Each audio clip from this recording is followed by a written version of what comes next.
Selamat datang. Kali ini kita akan bahas berbagai sindrom psikologi yang terkait dengan nama-nama kota di dunia. Tapi sebelumnya, siapa yang tahu bahwa sindrom-sindrom ini ada? Salah satunya adalah sindrom Stockholm yang terkenal, di mana para sandera justru merasa terikat dengan para penculiknya. Tapi, ada juga yang sebaliknya loh. Misalnya, sindrom 5 adalah ketika para penculik malah merasa simpati dengan para sandera. Dan ada juga sindrom London, di mana para sandera justru jadi suka menantang para penculik mereka, yang sering kali berakhir tragis. Duh, aneh-aneh ya. Nah, beberapa kota di dunia yang punya penghargaan unik ini. Di antaranya ada yang terkait dengan pariwisata, ada yang terkait dengan situasi sandera, dan yang unik lainnya. Yuk, kita bahas 10 di antaranya. Pertama, ada sindrom Jerusalem, Jerusalem Syndrome.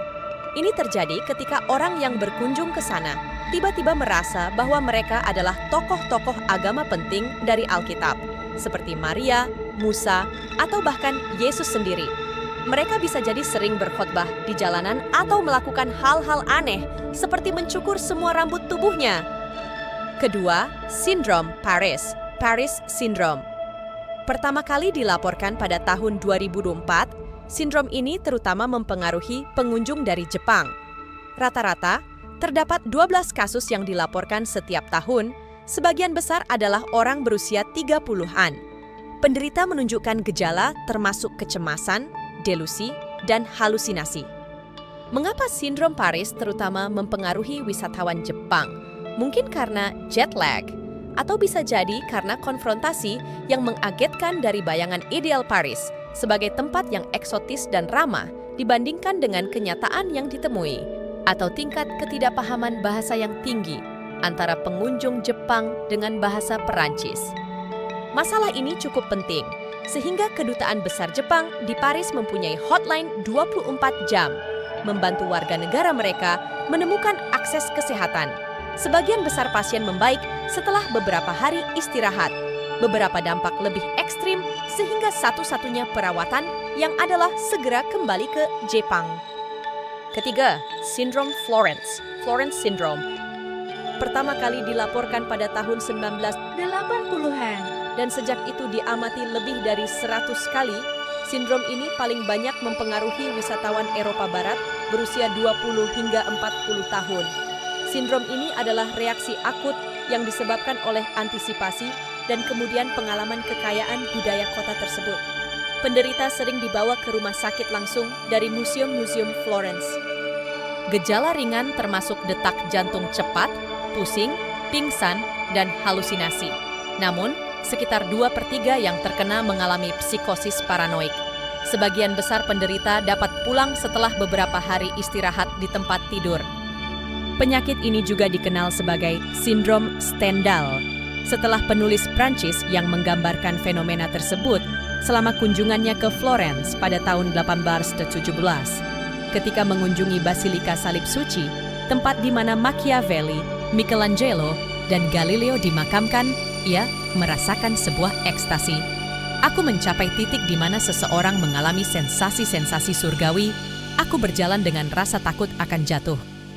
Keempat, sindrom Venice, Venice Syndrome. Jauh lebih morbid daripada kondisi sebelumnya, sindrom Venice menggambarkan perilaku orang-orang yang melakukan perjalanan ke Venice dengan tujuan untuk bunuh diri di kota tersebut. Antara tahun 1988 dan 1995, 51 pengunjung asing terdiagnosa. Subjeknya baik laki-laki maupun perempuan, tetapi kelompok terbesar berasal dari Jerman. Kemungkinan hal ini disebabkan oleh dampak budaya dari Death in Venice, novel karya penulis Jerman Thomas Mann, yang kemudian diadaptasi menjadi film. Namun, ada korban lain berasal dari AS, Inggris, dan Prancis, serta negara-negara lainnya. Secara keseluruhan, 16 berhasil dalam misi bunuh diri mereka.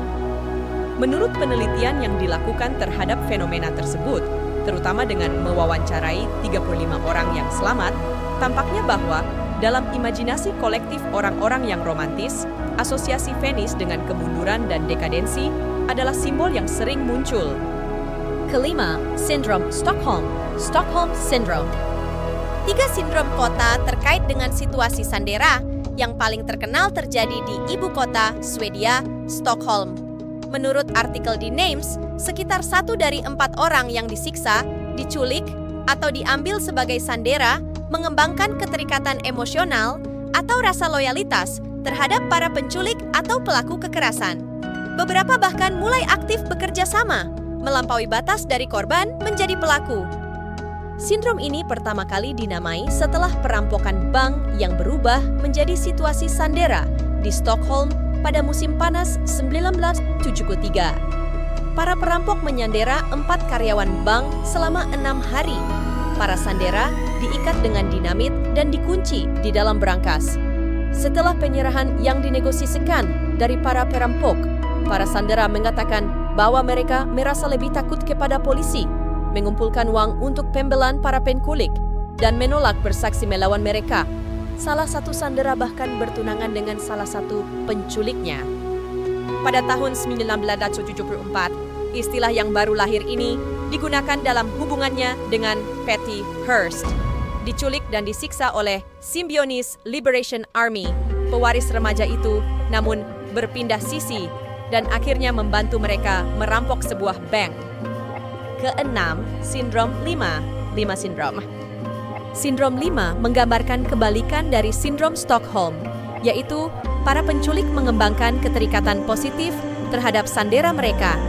Nama ini merujuk pada krisis di ibu kota Peru pada Desember 1996 ketika anggota gerakan revolusi Tupac Amaru menyandera 600 tamu di kedutaan besar Jepang.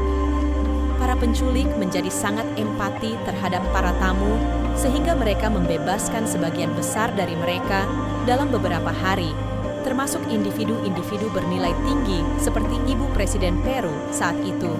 Setelah 4 bulan negosiasi yang panjang, semua kecuali 1 sandera dibebaskan. Krisis ini diselesaikan setelah serangan oleh pasukan khusus, di mana 2 penculik sandera dan 1 komando tewas. Ketujuh, sindrom London Syndrome. Sindrom London digambarkan sebagai kebalikan dari kedua sindrom Stockholm dan 5. Dalam arti melibatkan perkembangan perasaan negatif dari para penculik terhadap sandera mereka. Faktanya, sindrom London paling tepat menggambarkan situasi di mana sandera memprovokasi kematian mereka sendiri oleh para penculik dengan menjengkelkan, membahas, atau menantang mereka, atau dengan mencoba melarikan diri.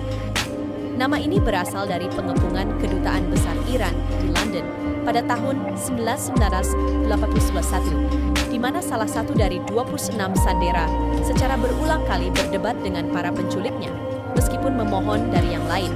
Ketika para penculik memutuskan untuk membunuh salah satu sandera mereka untuk memajukan tuntutan mereka, mereka menembak yang argumentatif, melemparkan tubuhnya keluar ke jalan. Eksekusi ini memicu intervensi bersenjata oleh pasukan polisi yang mengakibatkan lebih banyak sandera tewas. Kedelapan, sindrom Amsterdam Syndrome. 3 sindrom dalam kategori lainnya hanya secara metaforis terkait dengan kota yang dinamai berdasarkan mereka. Sindrom Amsterdam mengacu pada perilaku pria yang membagikan gambar pasangan mereka yang telanjang, atau dari mereka sendiri sedang bercinta dengan pasangan mereka tanpa persetujuan mereka. Istilah ini diyakini merujuk ke distrik merah Amsterdam, di mana pelacur dipajang di balik jendela. Nama ini diciptakan oleh seorang seksolog di Universitas La Sapienza di Italia dan pertama kali dipublikasikan di Konferensi Federasi Eropa Seksologi pada tahun 2008 di Roma. Pada saat menulis makalah, sindrom ini belum diteliti dengan baik.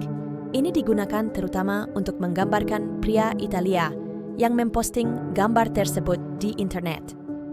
Kesembilan, sindrom Brooklyn Syndrome. Istilah ini diciptakan selama Perang Dunia II oleh psikiater Angkatan Laut yang memperhatikan karakteristik perilaku dan pola tertentu pada segmen pria yang direkrut ke dalam dinas militer. Awalnya, sifat-sifat ini diyakini sebagai psikopatologi. Pada akhirnya, karena mereka terjadi dengan frekuensi yang tinggi, mereka diakui terkait dengan tempat asal pria yang terlibat. Kota-kota di mana, karena keadaan budaya spesifik, persona laki-laki cenderung menjadi terlalu argumentatif atau konfrontatif secara pribadi. 10. Sindrom Detroit, Detroit Syndrome. Sindrom Detroit adalah bentuk diskriminasi usia di mana pekerja dari usia tertentu digantikan oleh mereka yang lebih muda, lebih cepat, dan lebih kuat, belum lagi dilengkapi dengan keterampilan baru yang lebih cocok untuk tempat kerja modern. Sindrom ini mendapat namanya dari Detroit dan lebih khusus lagi dari reputasinya sebagai pusat manufaktur mobil, di mana model-model baru akan menggantikan yang lebih lama secara berkala. Ya, jadi ada begitu banyak sindrom aneh yang terkait dengan kota-kota di seluruh dunia, dan setiap sindrom memiliki cerita uniknya sendiri. Siapa sangka bahwa sebuah kota bisa memiliki dampak psikologis seperti itu?